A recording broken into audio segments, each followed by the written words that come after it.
അത് നമുക്ക് ഈ പ്രശ്നങ്ങളെ സംഘർഷങ്ങളെ മാത്രം നമ്മൾ ഫോക്കസ് ചെയ്യാതെ അതിൻ്റെ കാര്യകാരണങ്ങളിലേക്ക് എന്തെങ്കിലും ഒരു ഇഷ്യൂ ഉണ്ടെങ്കിൽ അതിൻ്റെ കാര്യകാരണങ്ങളിലേക്ക് പോയി അത് ആ വസ്തുതകൾ തുറന്നു കാണിക്കുക എന്നുള്ളതാണ് ഞങ്ങൾ സത്യം ചോർന്നു പോകാതെ എത്രയും വേഗം എത്തിക്കുക എന്നുള്ളതാണ് ഞങ്ങളുടെ ലക്ഷ്യം. അപ്പോൾ നമ്മളെപ്പോഴും സമൂഹത്തിന് ഗുണകരമായിട്ടുള്ള കാര്യങ്ങൾ മാത്രം നമ്മൾ കമ്മ്യൂണിക്കേറ്റ് ചെയ്യാനാണ് ഉദ്ദേശിക്കുന്നത്. മാധ്യമ പ്രവർത്തനത്തിൻ്റെ ധാർമ്മികത എങ്ങനെ പോകണമെന്നുള്ളത് മാധ്യമ പ്രവർത്തകർ തന്നെ തീരുമാനിക്കുന്ന അങ്ങനെ ഒരു പോളിസി ഉണ്ട് ശരിക്കും.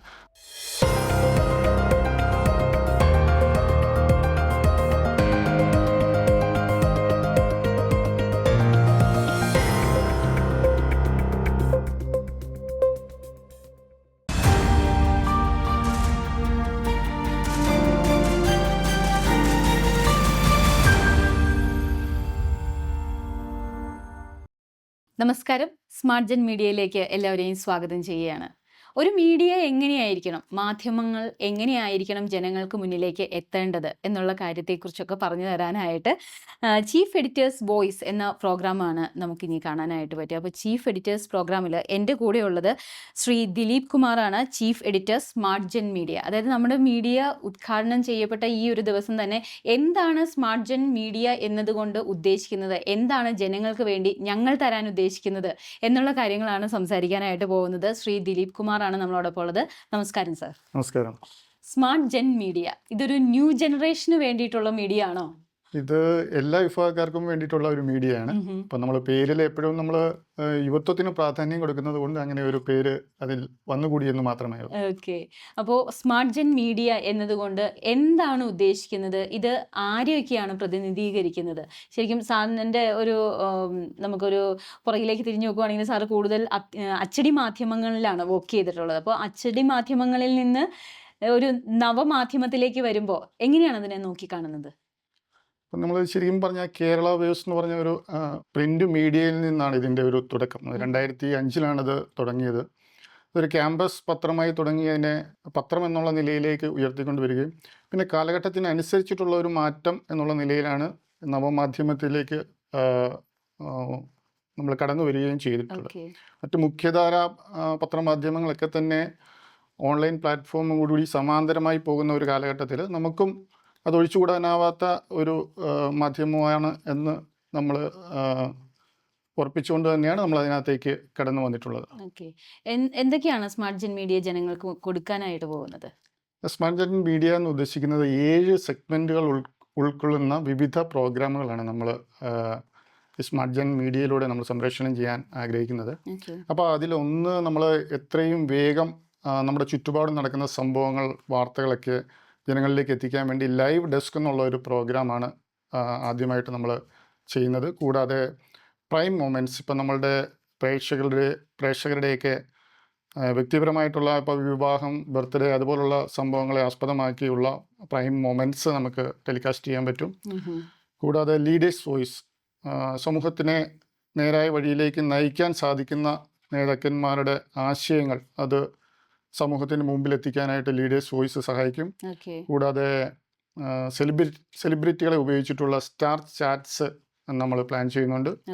കൂടാതെ എക്സ്പെർട്ട് കണക്ട്, അതിവിദഗ്ധരായിട്ടുള്ള ആൾക്കാരെ സാങ്കേതിക വിദ്യയും മറ്റു മേഖലകളെ ഉൾപ്പെടുത്തിയിട്ടുള്ള ആൾക്കാർക്ക് പ്രയോജനപ്രദമായിട്ടുള്ള രീതിയിലുള്ള മെൻറ്റേഴ്സിൻ്റെ ടോക്ക് നമുക്ക് സംഘടിപ്പിക്കാൻ പറ്റും. കൂടാതെ ബ്രാൻഡുമായി ബന്ധപ്പെട്ട പ്രോഗ്രാമുകൾ ചെയ്യാൻ അതുമായി ബന്ധപ്പെട്ട സെഗ്മെൻറ്റുകളും പ്രവർത്തിക്കുന്നു. ഇങ്ങനെ 7ഓളം സെഗ്മെൻറ്റുകളാണ് നമ്മൾ ഈ സ്മാർട്ട് ജൻ മീഡിയയിലൂടെ നമ്മൾ സമൂഹത്തിന് നൽകാൻ ഉദ്ദേശിക്കുന്നത്. ഓക്കെ, ഇപ്പം എന്തൊക്കെയാണ് ഭാവി പ്ലാനിങ്? ഇപ്പോൾ ഈ ഒരു 7 സെഗ്മെൻറ്റിലൂടെ മുന്നോട്ട് പോകാനാണോ, അതെയോ എന്തെല്ലാമാണ് പുതുതായിട്ട് സ്മാർട്ട് ജൻ മീഡിയ കൊണ്ടുവരാനായിട്ട് പോകുന്നത്?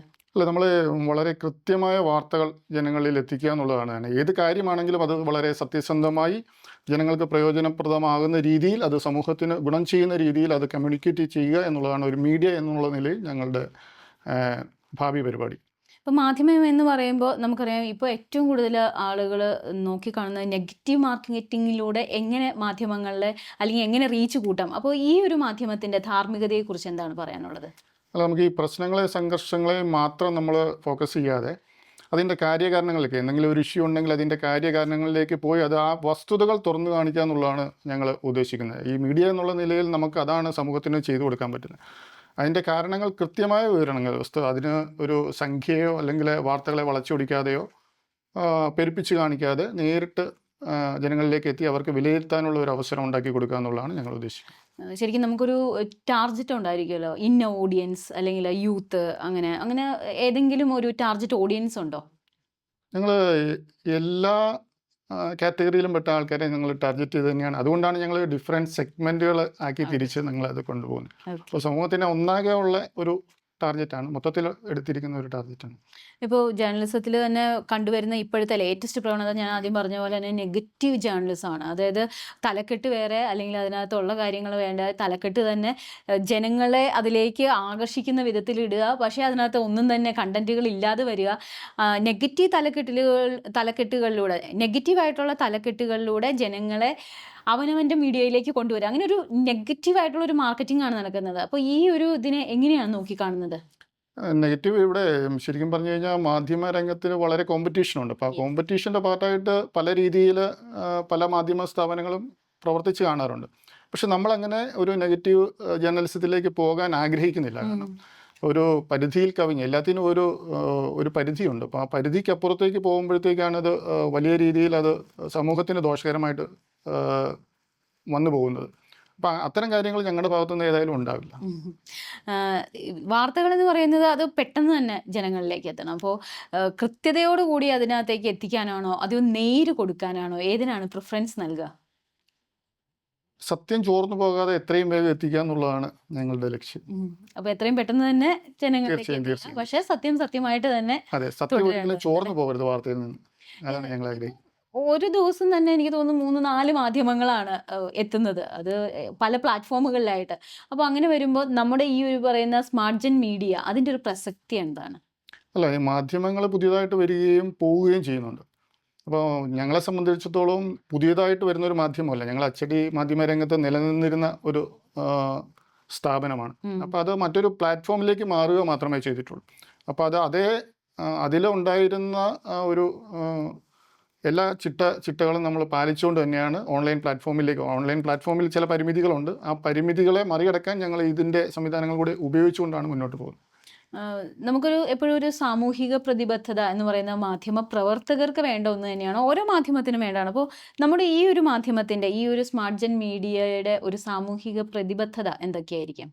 നമ്മളെപ്പോഴും സമൂഹത്തിന് ഗുണകരമായിട്ടുള്ള കാര്യങ്ങൾ മാത്രം നമ്മൾ കമ്മ്യൂണിക്കേറ്റ് ചെയ്യാനാണ് ഉദ്ദേശിക്കുന്നത്. മാധ്യമ പ്രവർത്തനത്തിൻ്റെ ധാർമ്മികത എങ്ങനെ പോകണമെന്നുള്ളത് മാധ്യമ പ്രവർത്തകർ തന്നെ തീരുമാനിക്കുന്ന അങ്ങനെ ഒരു പോളിസി ഉണ്ട്. ശരിക്കും ആ പോളിസി നന്നായിട്ട് കൊണ്ടുപോകാനായിട്ട് ഞങ്ങൾ ശ്രമിക്കുന്നതായിരുന്നു. തീർച്ചയായിട്ടും മാധ്യമ സ്വാതന്ത്ര്യത്തെക്കുറിച്ചൊക്കെ ഇപ്പോൾ ഒത്തിരി അധികം ചർച്ച നടന്നുകൊണ്ടിരിക്കുന്ന സമയമാണ്. കാരണം മാധ്യമങ്ങൾ ജനങ്ങളുടെ സ്വകാര്യമായിട്ടുള്ള കാര്യങ്ങൾക്കും അതിലേക്കൊക്കെയാണ് ഇപ്പോൾ ശ്രദ്ധ പോകുന്നത്. അങ്ങനെ വരുമ്പോൾ മാധ്യമങ്ങളുടെ പ്രസക്തി, അല്ലെങ്കിൽ മാധ്യമത്തിൻ്റെ ഒരു സ്വാതന്ത്ര്യത്തിൻ്റെ പ്രസക്തി ചോദ്യം ചെയ്യപ്പെടുന്ന ഒരു കാലഘട്ടമാണ്.